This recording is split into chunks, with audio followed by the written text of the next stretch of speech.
rápidamente para entrar en contexto las etapas que se necesitan y que son necesarias. ¿Para qué? Para la implementación tanto de una obra pública como la privada. Hay que recordar que la obra privada es, no en su totalidad, pero por lo menos un 70 a 80% similar a lo que es una obra pública.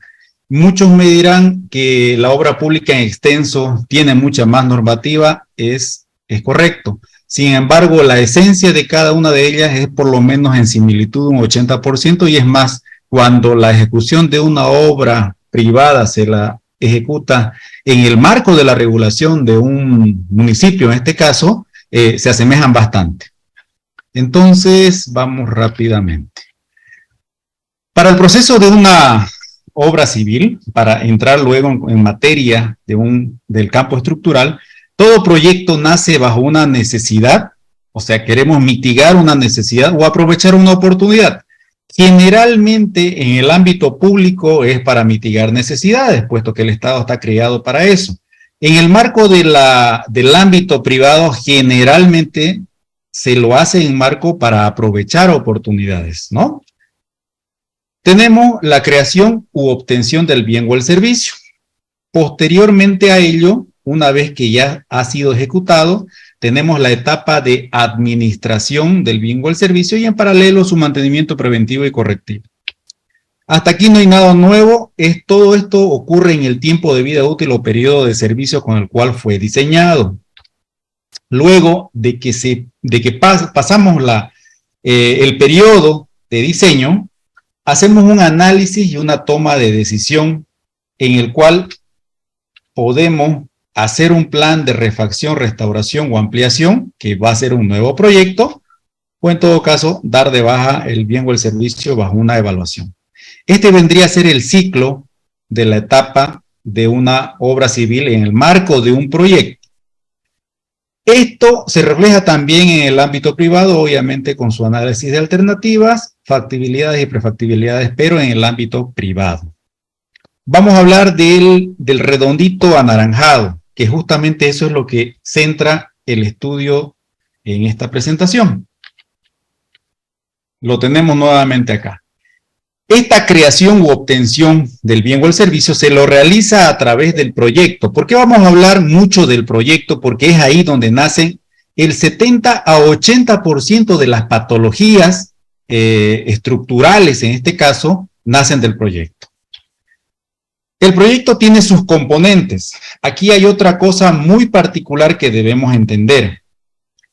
Uno de los componentes del proyecto es la obra civil, en este caso la estructura, pero también tiene otros componentes, como ser la supervisión técnica, el equipamiento, la administración, mantenimiento y otros necesarios. O sea que les quiero manifestar, tanto en lo privado como en lo público, se debe manifestar que ahora la nueva concepción del proyecto, desde mayo del 2015, que aparece el Reglamento Básico de Preinversión, es que el proyecto tiene que manifestar no solamente la planificación de la ejecución de la obra, sino de todo el periodo de vida útil, para que justifique cómo voy a administrar, cómo va a funcionar, qué tipo de mantenimiento tengo que realizar, y obviamente cuando acabe el periodo de vida útil, qué es lo que yo voy a hacer. Es tan importante, ¿por qué? Porque ese es el segundo grado de patología. Cuando un proyecto nace solamente con la etapa del diseño estructural, vamos a decir, diseño arquitectónico, estructural, hidrosanitario, etcétera, etcétera, y se ejecuta solo bajo esa concepción, entonces ahí donde cuando el propietario hace un mal uso en el ámbito privado de la infraestructura, hace un mal uso cambiándole la funcionalidad dependiendo del ámbito comercial o la necesidad que él tenga.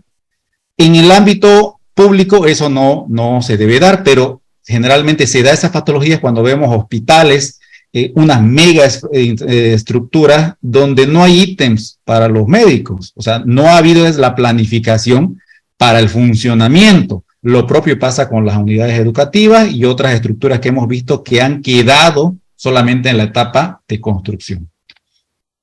Posteriormente a la etapa del proyecto, pasamos a la segunda macroetapa, que también se lo ve en los dos ámbitos, en el ámbito privado como en el ámbito público, que viene a ser la selección y contratación de los responsables de la ejecución de la obra.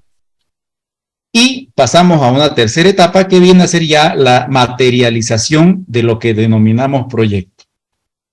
Entonces, si ustedes se dan cuenta, la etapa fundamental es la etapa del proyecto. Se los voy a manifestar como a mí me lo enseñaron hace muchos años. La etapa del proyecto es la receta para hacer la torta, es lo fundamental. La etapa de contratación es contratar bajo el principio de calidad al mejor pastelero que nos brinde el mejor servicio. Y la tercera etapa, si ustedes se dan cuenta, es solo seguir la receta con el mejor pastelero que he contratado. Pero lamentablemente eso no ocurre ahora en nuestra sociedad, ni en lo público ni en lo privado. ¿Por qué? Porque tenemos vicio y dolo en la etapa de la concepción del proyecto, tenemos vicios y dolos en la etapa de la contratación, es más, en el ámbito público, por poco y no contratamos especialistas y lo hacemos directamente con los albañiles. Y en la etapa de la construcción se ve la problemática ya reflejada. Entonces lo vamos a denominar la etapa 1, primer fase, la etapa 2, segunda etapa o fase, y nos vamos a centrar ya en la tercera. Esto era como una introducción para saber a dónde estamos entrando, por qué caemos donde caemos en la etapa de la construcción. Ahora, este punto es bien importante, porque aquí vamos a hablar de principios. Los principios son leyes universales que rigen en nosotros. De esas leyes universales, esos principios universales, se rigen las leyes por las cuales nosotros las realizamos, ¿no? Nuestra Constitución, leyes, luego decretos, etcétera, etcétera, que vamos a hablar enseguida cuando veamos la normativa, qué es una norma y qué es un reglamento. Pero aquí vamos a ir al concepto. En condiciones normales, si ustedes recuerdan y hacen memoria, cuando nosotros estábamos en la universidad, a nosotros jamás, bueno, a mí y a mis alumnos, en los cuales en las universidades donde yo doy cátedra, jamás se les enseña que va a haber, cuando usted salga profesional, sea arquitecto, sea ingeniero, que usted va a tener un supervisor o un fiscal. Poco o nada se habla de la supervisión y de la fiscalización. ¿Por qué? Porque en las universidades nos tienen y nos quieren inculcar el principio de responsabilidad. ¿Cuál es el principio de responsabilidad? El constructor, o sea, el ingeniero o el arquitecto, más el proyecto, la obra. Así de sencillo, así de fácil.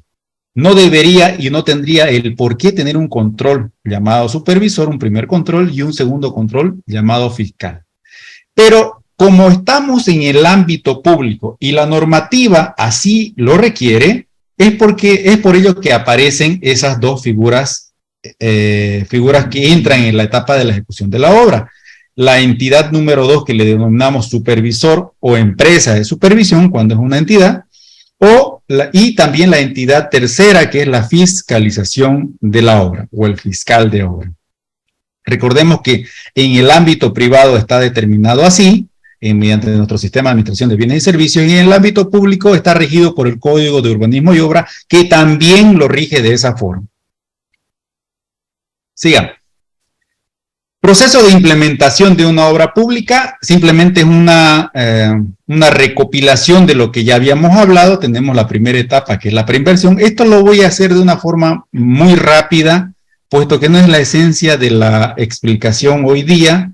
Seguramente posteriormente tendremos más tiempo para hablar de lo que es la obra pública, lo que es la supervisión, fiscalización de una obra pública, las propuestas o la preinversión, etcétera. Sin embargo, esto es la parte neurálgica para que entendamos a dónde estamos nosotros cuando hablamos de ejecución de una obra pública y específicamente de ejecución de una estructura de una obra pública o de una obra privada.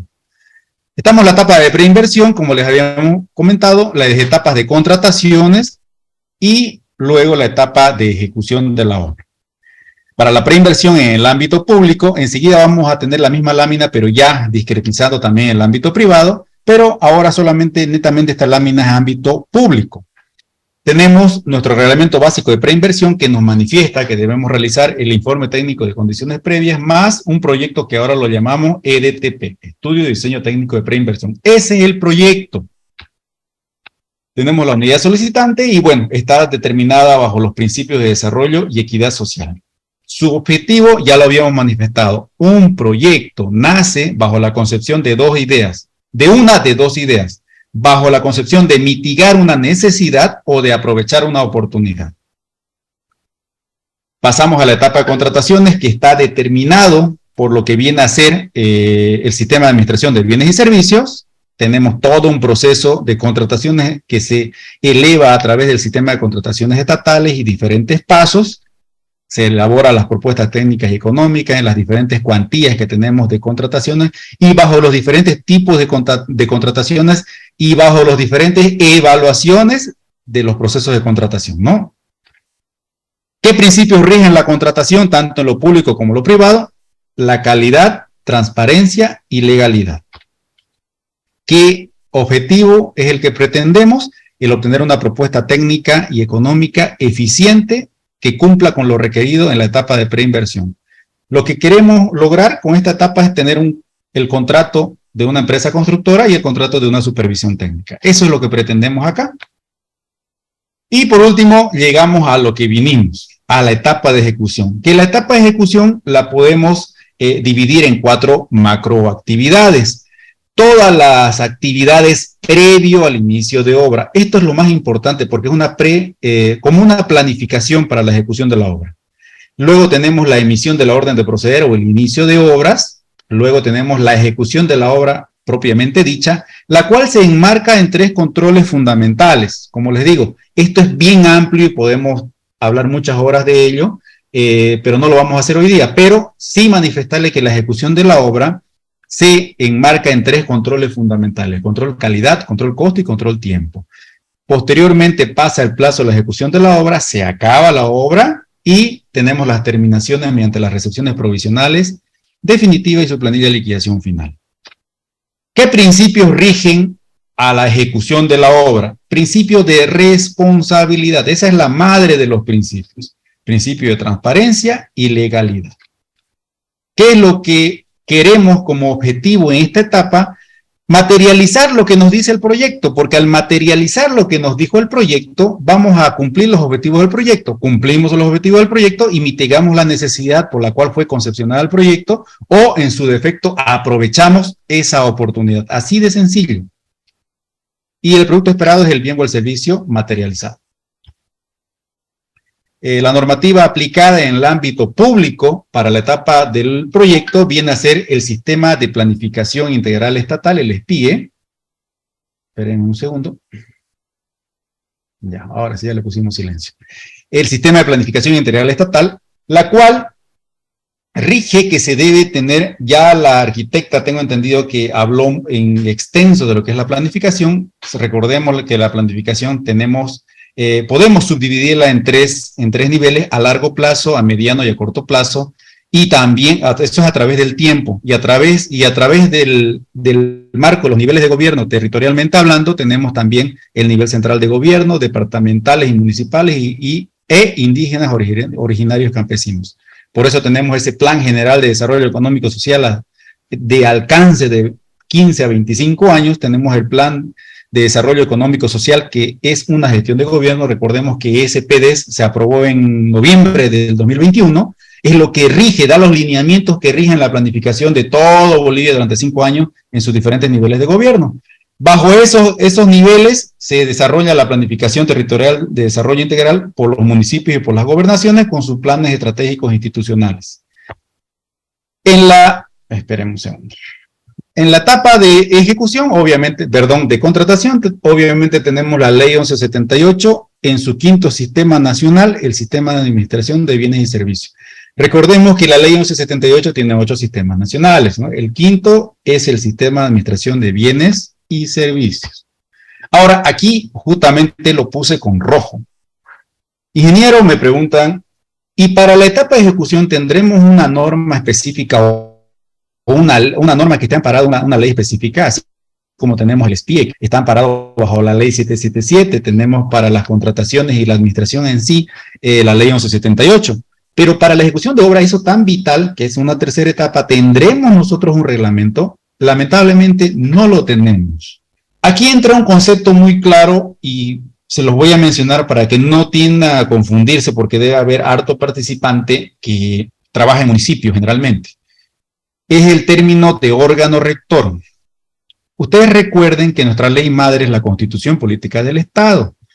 En la Constitución Política del Estado, en los artículos específicos, da competencias a los diferentes niveles de gobierno. Todos lo sabemos.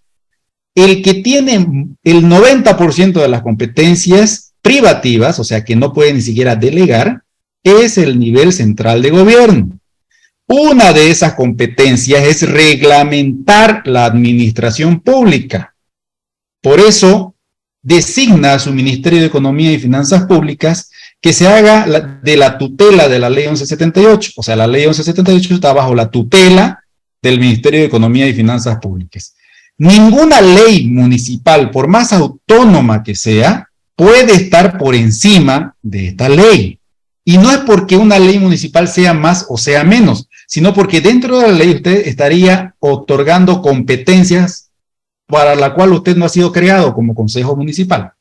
Eso yo les manifiesto porque yo capacito a gobiernos municipales y a gobiernos departamentales, a ministerios, y he visto que han generado sus reglamentos básicos de dirección, supervisión y fiscalización sin tomar en cuenta todo lo que estipula el sistema de administración de bienes y servicios o modificándolos. Entonces, eso sí ya son resoluciones contrarias a la ley y no debemos incurrir en ello.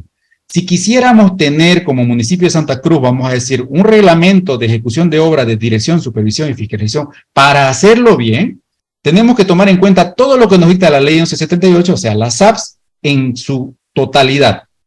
¿Para qué? Para que esté en concordancia y solicitarle esa aprobación al órgano rector, que en este caso es el Ministerio de Economía y Finanzas Públicas. Bueno, hasta ahí he sido muy rápido, pero valía la pena la introducción. Ahora vamos primero a lo primero. ¿Qué es un proyecto estructural? En primer lugar, como dice la pantalla, obviamente un proyecto estructural de cualquier tipología se realiza igual que un proyecto, bajo una necesidad o una oportunidad de una o de un grupo de personas. O sea, nace para solucionar algo o para aprovechar algo y genere lucro o utilidad, eso específicamente en el ámbito privado. O algún beneficio adicional en el caso del confort que queremos como personas, ¿no? Cuando nos construimos nuestra casa, nuestro chalet. Por ende, para que este proyecto cumpla su objetivo por el cual fue diseñado, debe cumplir los requisitos del diseño estructural establecidos en la normativa boliviana y los objetivos propios del diseño arquitectónico y de la idealización estructural. ¿Qué más? Normas específicas. Aquí vamos a hacer un poquito de hincapié y quiero que me presten atención, mucha atención, porque también esto nos puede acarrear muchos problemas. Escuchaba atentamente a la arquitecta hace un momento donde ella hablaba de vacíos. Aquí nosotros tenemos el agujero negro, si se puede decir. Bueno, nosotros los más adultos, si se puede decir ahorita, los que ya tenemos 40 años para arriba, crecimos y nacimos estudiando con la CBH 87. Ya en nuestra época de profesionales aparece la famosa NB 122-5001. Primer consideración, ninguna norma es mejor que otra, a no ser que esté científicamente comprobado con nuevas técnicas de ejecución, de diseño estructural. Y eso no ocurre ni con la CBH 87 ni con la NB 122-5001. Esa es la primera mentira que ustedes tienen que sacarse de la cabeza. Ninguna es mejor que otra. Una puede ser más amplia. Es más, si ustedes se dan cuenta y son estructuristas, saben que son dos corrientes distintas, ¿no? La europea con la americana. La CBH 87, Código Boliviano del Hormigón, y su número lo dice, 1987. La NB 122-5001 ya se estaba concepcionando desde el 2009, 2010, pero si mi mente no me falla, el 2011 ya ha sido autorizada en todos sus procesos por INNORCA. Y el 2012 ya está vigente la norma. Pero ahorita vamos a hablar norma y reglamento, ¿ya? Paralela a ella tenemos la 122-5001, la 2, la 3, la 4. Tenemos también la Guía Boliviana de Diseño Sísmico, que creo que los ciudadanos de Chuquisaca son los son los que están tomando la batuta. Entonces, excelente. Y tenemos los manuales de ABC. ¿Por qué pongo los manuales de la ABC? Porque ahí también nos da lineamientos estructurales para el diseño de los puentes y de las alcantarillas. Ahora, ¿qué hincapié quiero hacer acá?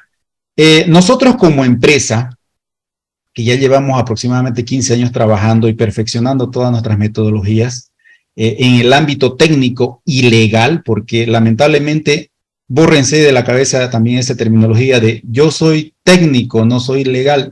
Mentira. Si usted lee la Constitución Política del Estado, usted tiene que saber las leyes, no al nivel del abogado, pero tiene que saber interpretar, tiene que saber qué cosa es qué cosa, hasta dónde puede llegar su responsabilidad de usted.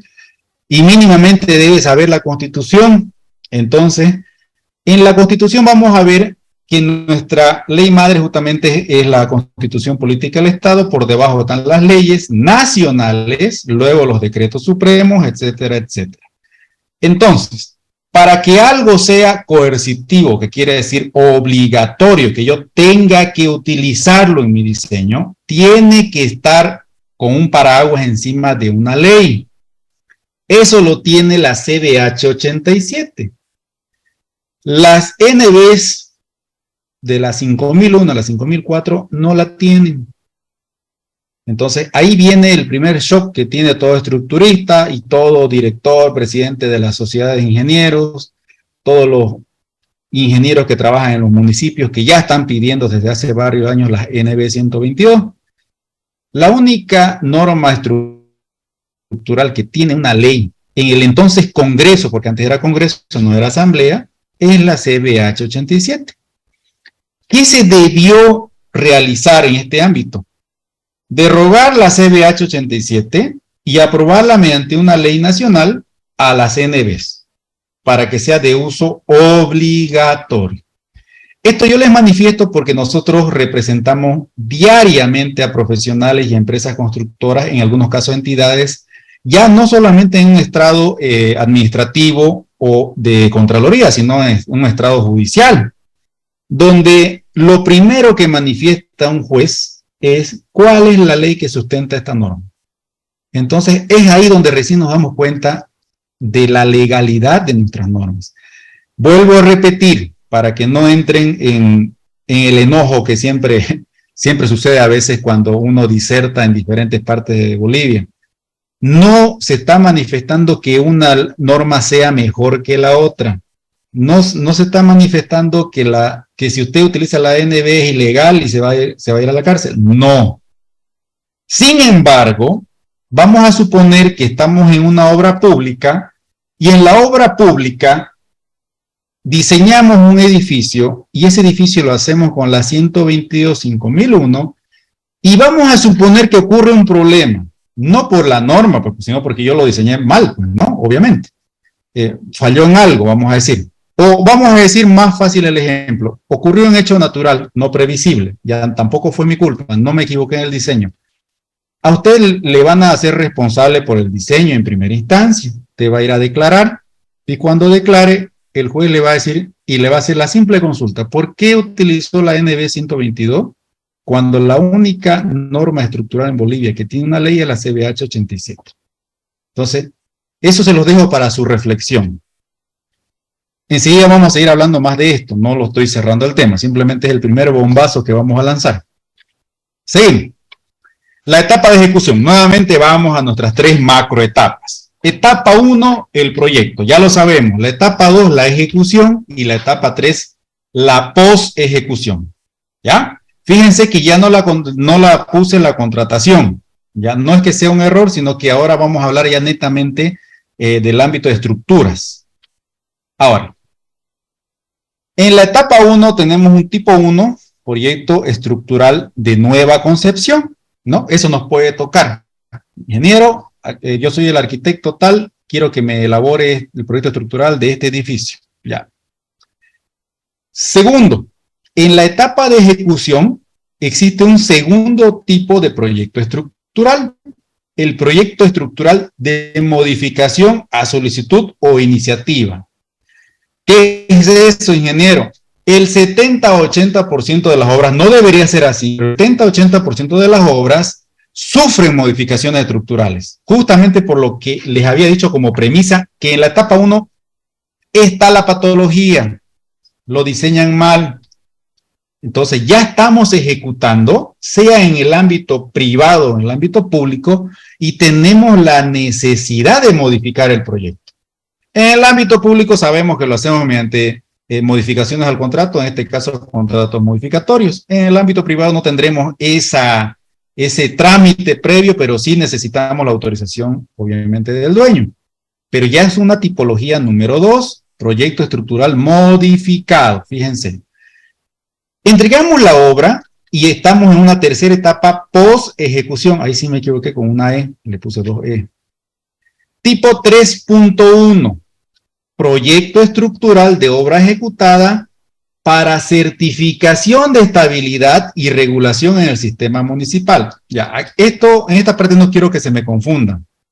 Les había hablado de la Constitución que les da competencias, un 90% al monstruo que se llama Estado. Le digo monstruo porque es gigante el Estado.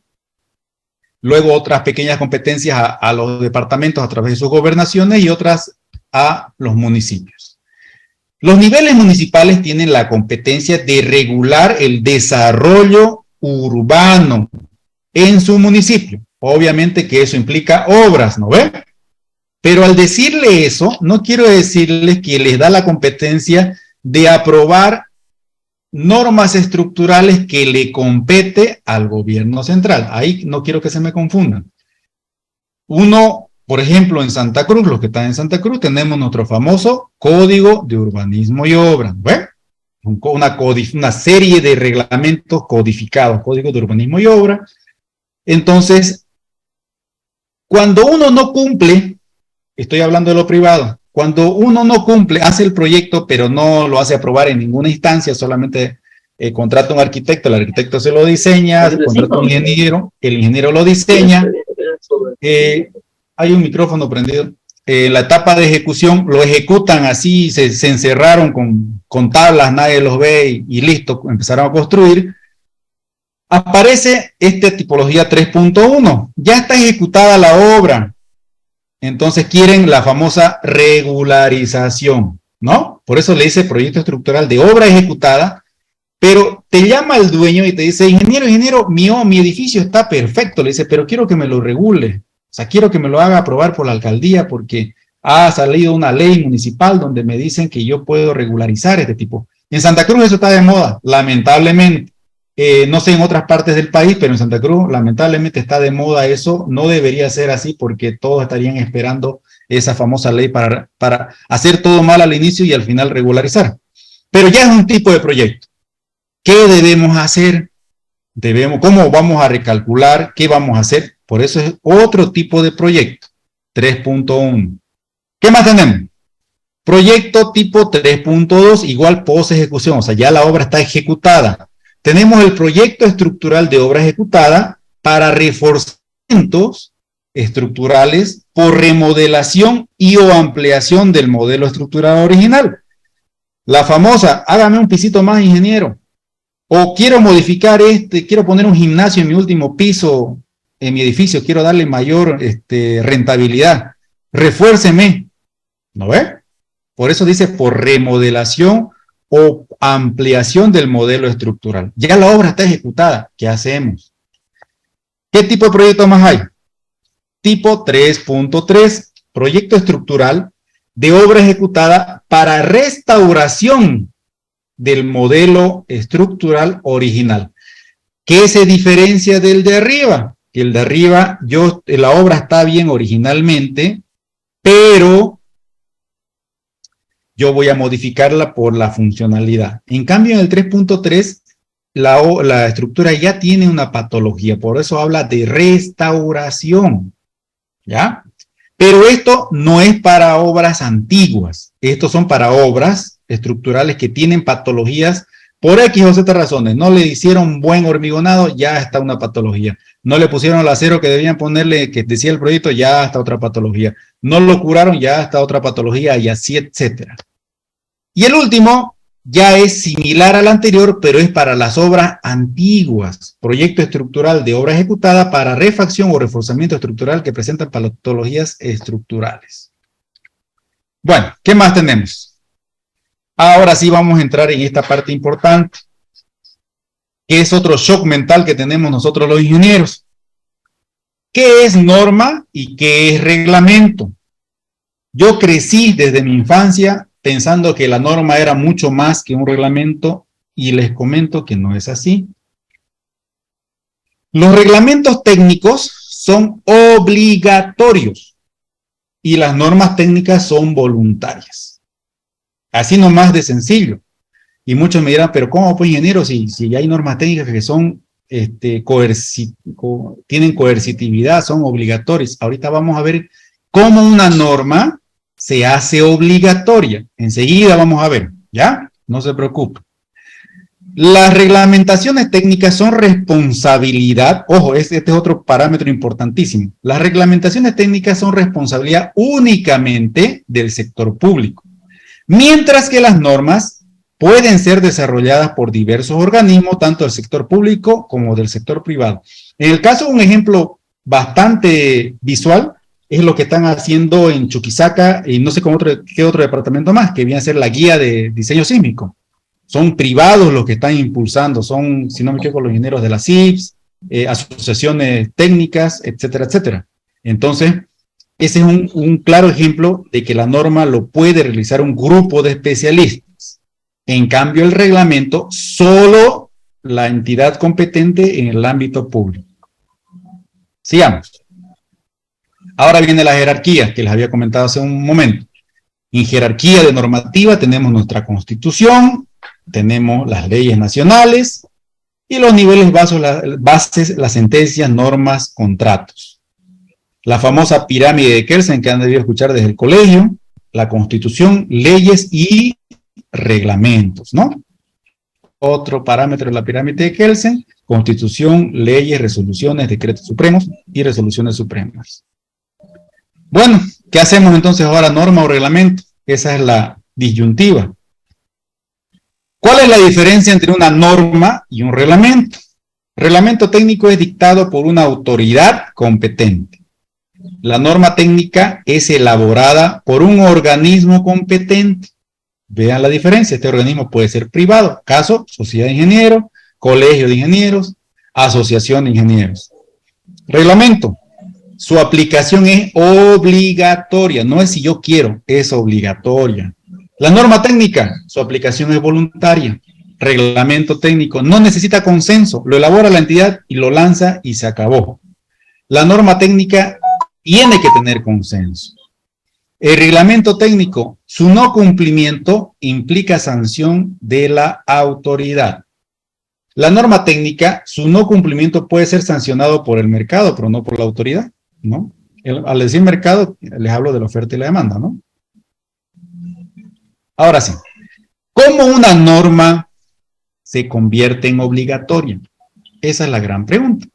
Una norma técnica en uso o disposición obligatoria se convierte cuando está sostenida o sustentada legalmente por una ley o por un decreto o por una resolución, independientemente del nivel de gobierno o el órgano del Estado. Obviamente, esa entidad debe de ser competente, no puede ser incompetente, tiene que ser competente. Es ahí que se convierte una norma técnica en obligatorio, ¿ya? Lo que ha ocurrido, para que nosotros a veces malentendamos en reglamento y norma, es que vamos a suponer que el día de mañana se deroga la CBH 87 y se aprueba con una ley las NB. Yo les aseguro que el 99% de los ingenieros no van a decir la ley de la norma boliviana, no, van a seguir manejando NB, y es por eso que nuestros estudiantes van a pensar que la NB, o sea que las normas bolivianas, son más que un reglamento, por el lenguaje costumbrista que tenemos, de no poner el nombre de ley o el término de ley por delante. Ámbito de aplicación, principalmente para la regulación en la creación de un bien o un servicio. Ahora, ¿Cuáles son las etapas? Nuevamente vamos a ver lo que ya habíamos visto hace un momento. La etapa 1 es el proyecto de preinversión, el qué y cómo se va a hacer. La etapa número 2 es la contratación, es quién lo va a hacer y quién lo va a controlar. Y la etapa 3 es la ejecución, que es hacerlo o crearlo físicamente. La etapa 4 vendría a ser la operación, administración y mantenimiento. Y tenemos una etapa 5 que no debería haber, pero lo estoy poniendo ahí con rojo, porque es una etapa donde se realizan informes técnicos, donde se realiza peritajes, donde se realiza auditorías técnicas o conciliaciones técnicas, ¿no? Justamente esta etapa 5 es la especialidad que nosotros tenemos como consultor. Para la etapa 1 o proyecto, tenemos toda esa reglamentación. Reglamento básico de preinversión, el diseño arquitectónico regido por el Código de Urbanismo y Obra, reglamento básico de preinversión para las obras públicas, ¿no? Obviamente. Para el privado, tenemos en un municipio el Código de Urbanismo y Obra. Para las estructuras tenemos la CBH 87, yo sigo manejando la CBH 87, obviamente. Y hay un problema específicamente en Santa Cruz, que hay que destaparlo, hay que ventilarlo y hay que arreglarlo, ¿no? No podemos taparnos los ojos como profesionales. El Código de Urbanismo y Obra en Santa Cruz establece a la NB como su ley estructural, perdón, como su norma estructural, por sobrepasando una ley nacional que manifiesta la CBH 87. Vuelvo a repetir, no estoy manifestando que una sea mejor que la otra. No es esa la esencia de la observación. La esencia de la observación es que estamos utilizando, bajo una ley municipal que ampara al QO, una norma que no tiene una ley de sustento, que son las NB. Y no solamente ese es el primer error de nuestro gran municipio. El segundo error lo hace el la Sociedad de Ingenieros de Bolivia Departamental Santa Cruz, que desde hace, son 6 años, que está solicitando para la visación de sus proyectos, cosa que no es aprobación ni nada político, simplemente es un visado, está solicitando la aplicación de la NB. O sea, si uno va con la CBH 87 se lo rechazan. Entonces está más o menos yendo en contrarruta como lo hace el municipio. En vez de que esa entidad que tanto queremos nosotros los ingenieros, contrate un gabinete de abogados que entiendan lo que hacen, convoquen a los especialistas estructuristas y pongan la posición como sociedad de ingenieros al municipio. Díganle, municipio, usted está mal. Presenten un proyecto de ley a la Asamblea Plurinacional para que se apruebe. Esa es la función de esas entidades. Bueno, los sistemas hidráulicos, sanitarios y pluviales, tenemos tenemos la NB 688, NB 689, son NBs, pero con seguridad cuando ustedes lo descarguen o lo tengan en la mano, hay una ley por encima o un decreto supremo. Para la parte ambiental tenemos la ley 1333 y así, etcétera, etcétera. Para la etapa número 2, que son las contrataciones, tenemos en el ámbito público la 0181, no confundirse con esa NB de 0181 que no es norma boliviana, es norma básica, el Sistema de Administración de Bienes y Servicios. Y en el ámbito privado tenemos nuestro Código Civil, nuestro Código de Comercio, nuestra Ley General del Trabajo. Para la etapa número 3, ¿qué ámbito normativo tenemos? Nada. No existe norma técnica y mucho menos un reglamento técnico y solo ejecutamos con documentos contractuales y algunas guías ministeriales que solo son guías. Les hablo de las famosas guías que sacó el Ministerio de Obras Públicas en septiembre del 2017, que solo son guías. Entonces, solo ejecutamos con documentos contractuales. ¿Y cuáles son esos documentos contractuales? El proyecto, nuestra propuesta técnica, nuestro contrato, obviamente, y alguna disposición más.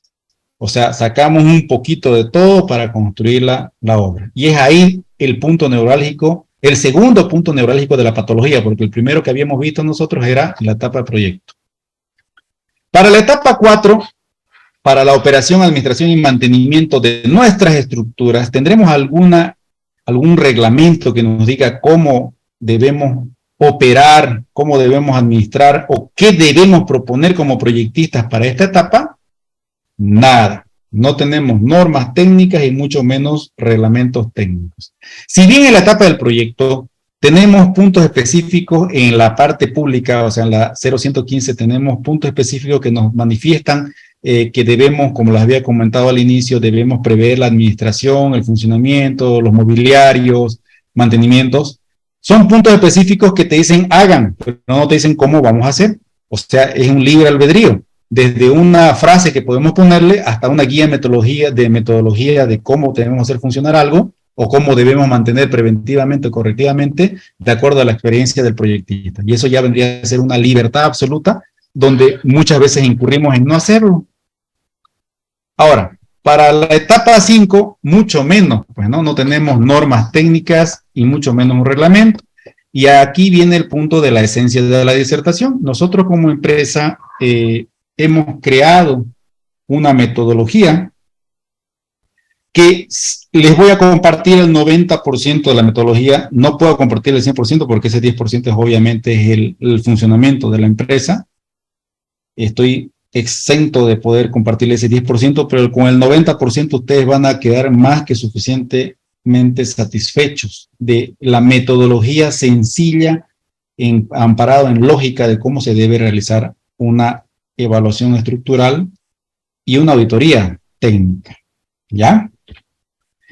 Ojo que esta norma la hemos propuesto nosotros hace 3 años a un gobierno departamental para que mediante ley departamental pueda implementarlo y hemos tenido 0 respuesta. Lo hemos expuesto en varios foros de la entidad madre que nosotros tenemos como ingenieros y tampoco hemos tenido respuesta. Entonces, por eso es que para que no sigamos cometiendo errores como proyectistas es que nosotros disertamos esta metodología donde podemos hacerlo en los foros que nos inviten. Primero, debemos definir qué es un peritaje y qué es una auditoría técnica.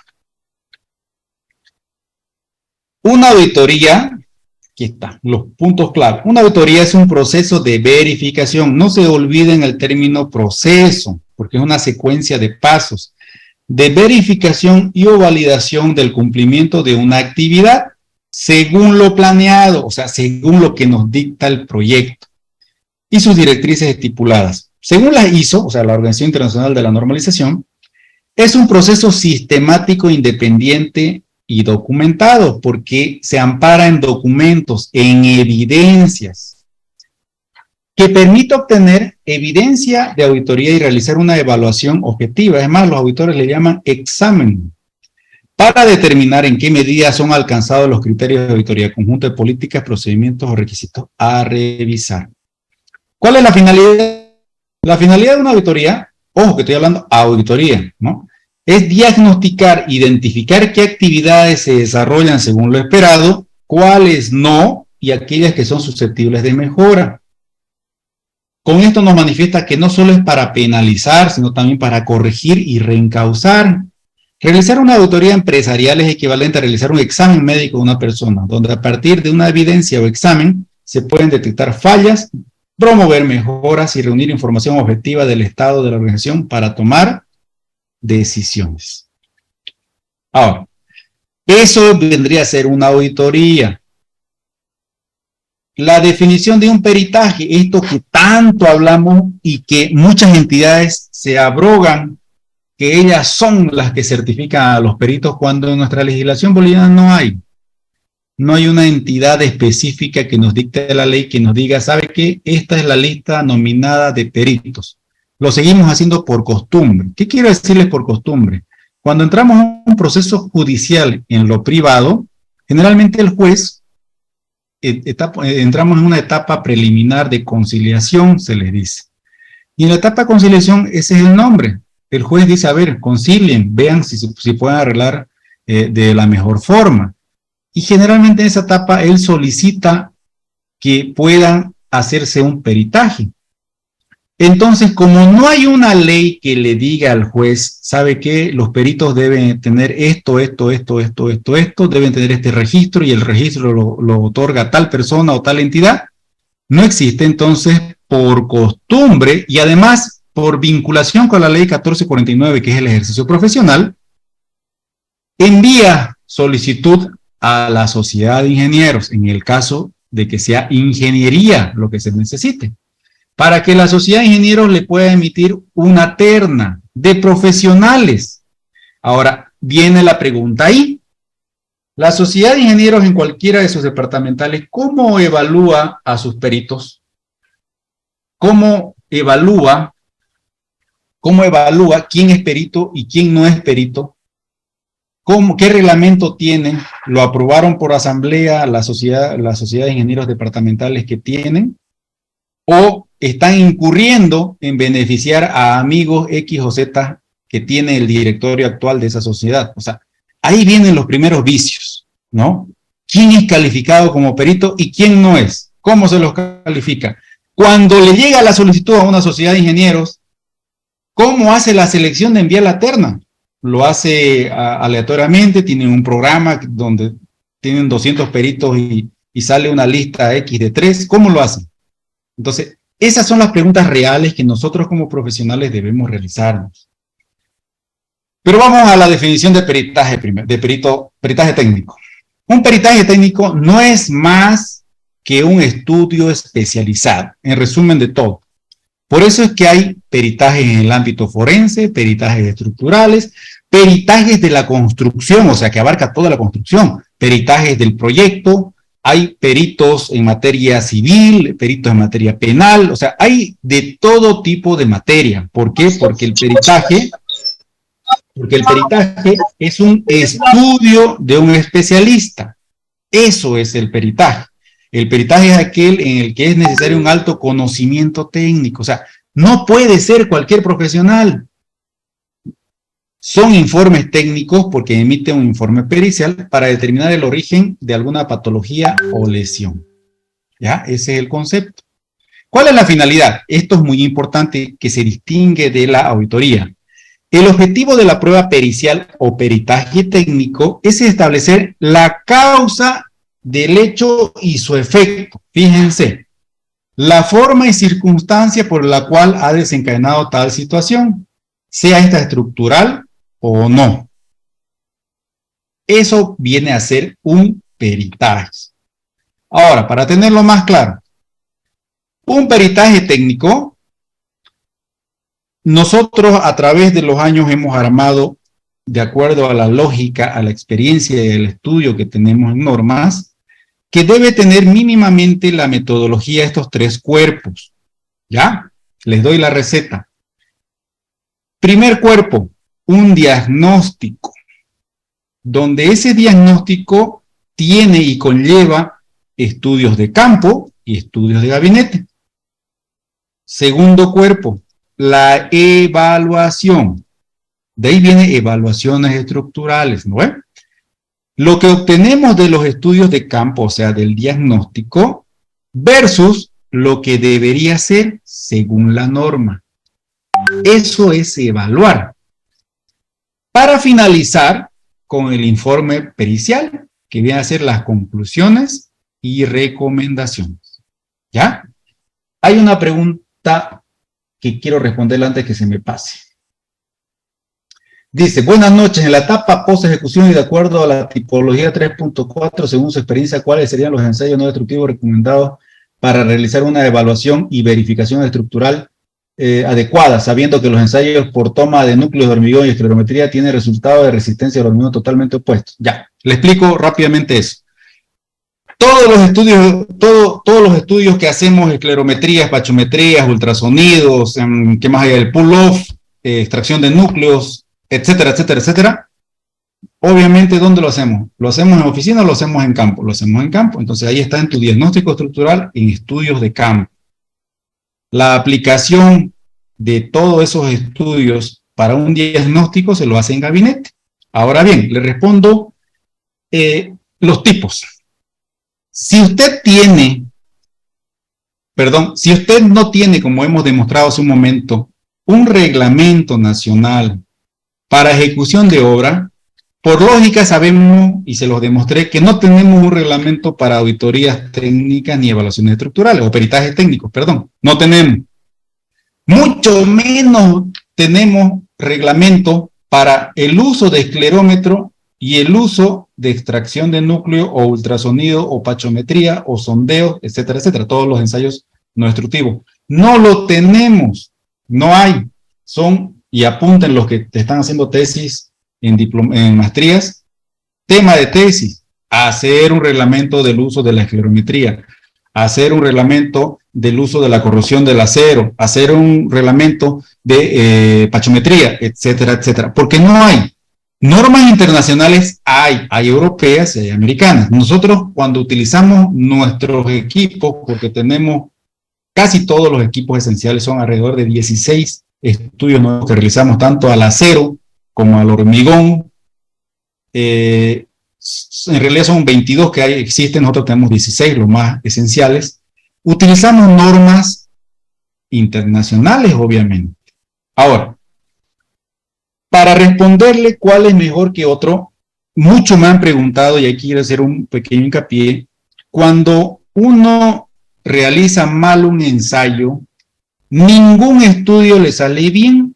Por eso quítense del cerebro eso de que la esclerometría da malos resultados. Cuando usted no sabe hacerlo, le va a dar mal. Nosotros hemos hecho la prueba contratando, no voy a decir competencia porque nosotros creo que somos la única consultora que hace integralmente todos estos estudios. Hay N tipo de consultoras que hacen estudios puntuales. Y recuerdo una ocasión el año pasado que teníamos que hacer unas evaluaciones. Contratamos a 3 empresas consultoras que nos prestaban servicios de esclerometría. Y las 3 lo hicieron mal. Tal vez por desconocimiento.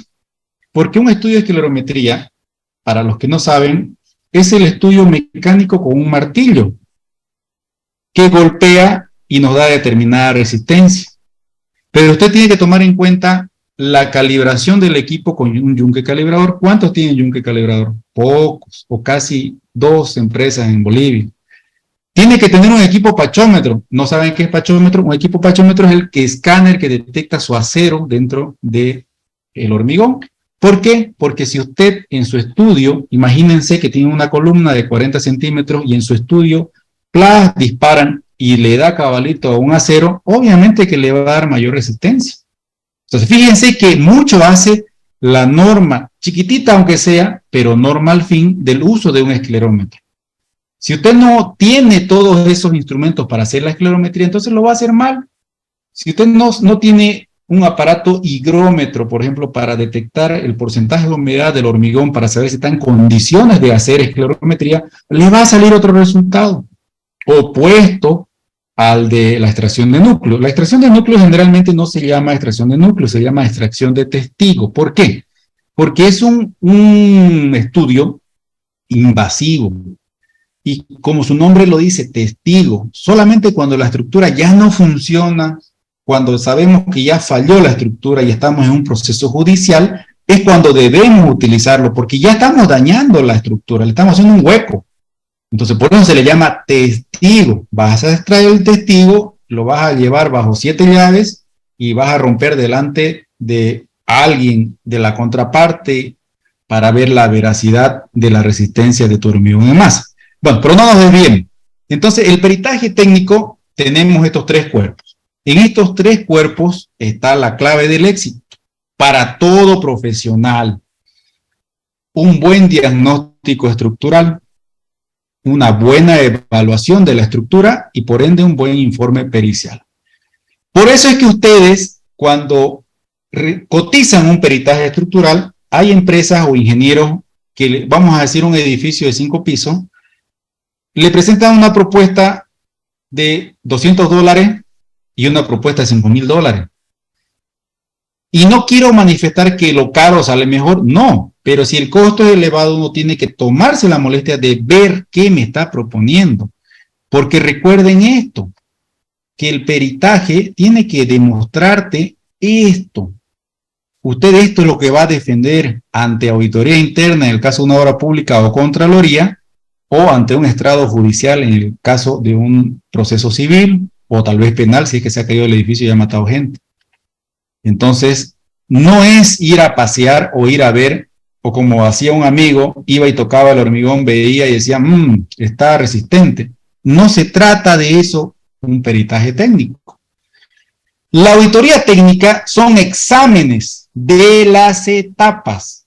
Etapa del proyecto, etapa de la contratación, etapa de la ejecución. Evaluación de los resultados de las 3 etapas, obviamente de los exámenes de las 3 etapas, y sus informes o dictámenes con indicios de responsabilidades, tipos de responsabilidades y grados de responsabilidades. Esa es la diferencia. Una auditoría técnica generalmente es de uso público, o sea, para entidades públicas, y es el sustento fundamental de una auditoría especial o una auditoría de responsabilidad civil en el marco público. O sea, en otras palabras, a la auditoría técnica le complementan la parte financiera y los dictámenes legales de las cláusulas del contrato y ya está tu auditoría con responsabilidad. Esa es la diferencia entre un peritaje y una auditoría. En otras palabras, dentro de una auditoría técnica pueden existir múltiples peritajes técnicos de acuerdo a la materia que yo quiera estudiar. ¿No es cierto? Ya vamos a finalizar. Este es el cuadrante, esto también es de nuestra metodología que propusimos. Este es el cuadrante específicamente para obras públicas. Cuadrante PCR le decimos. A ver si se animan a decirme por qué le decimos PCR. Primer cuadrante, la auditoría técnica a la etapa de preinversión, a la etapa del informe técnico de condiciones previas, cuáles fueron sus objetivos, el dimensionamiento, los estudios básicos de ingeniería que se ocuparon y obviamente el proyecto en sí. El segundo cuadrante, la auditoría técnica a la etapa de contratación. ¿Qué decía el documento base de contratación? La modalidad de contratación, el objetivo del proyecto, el objeto de contratación, los documentos de la publicación del proceso, la calificación hasta la etapa de adjudicación y contratación. Y la tercera etapa, la auditoría técnica de la ejecución, con los 3 controles que les había manifestado: control, calidad, costo y tiempo. Ahora, para la calidad es donde utilizamos los estudios no destructivos, porque si no, ¿cómo usted, señor ingeniero, va a saber la resistencia de su hormigón? Obviamente tiene que hacer un examen documental a las planillas de obra. Claro, en las planillas de obra está todo el proceso de ejecución del hormigón por etapas, ¿no? Está desde las solicitudes en los libros de órdenes hasta los ensayos que se han realizado en campo y posteriormente las roturas. Pero eso es en la ejecución. Usted quiere corroborar el examen a la vida real, a como está ahorita el hormigón. Para eso son los estudios no destructivos del hormigón armado, hormigón en masa y metálicos, laboratorios específicos, etc. Para el control calidad. Para el control tiempo, obviamente, será la evidencia del cumplimiento de lo que viene a ser el plazo de la ejecución de la obra, si hubo ampliaciones por órdenes de cambio, y obviamente la aplicación de las cláusulas de causa de fuerza mayor o fortuito. Para los controles costos, volúmenes de obra. ¿Qué quiere decir? Relevamiento de toda la ejecución de la obra, ítem por ítem, para determinar si se pagó de más, si se pagó de menos, qué se pagó y qué no se pagó. Y por último, el resultado. Los hallazgos encontrados según sea el cuadrante estudiado. Se establecerá la causa y el efecto en el marco de las responsabilidades que vienen a ser las atribuciones y funciones de cada entidad. ¿Qué quiere decir cada entidad? La entidad contratista, la entidad supervisora y la entidad fiscalizadora. Y bueno, con eso hemos llegado al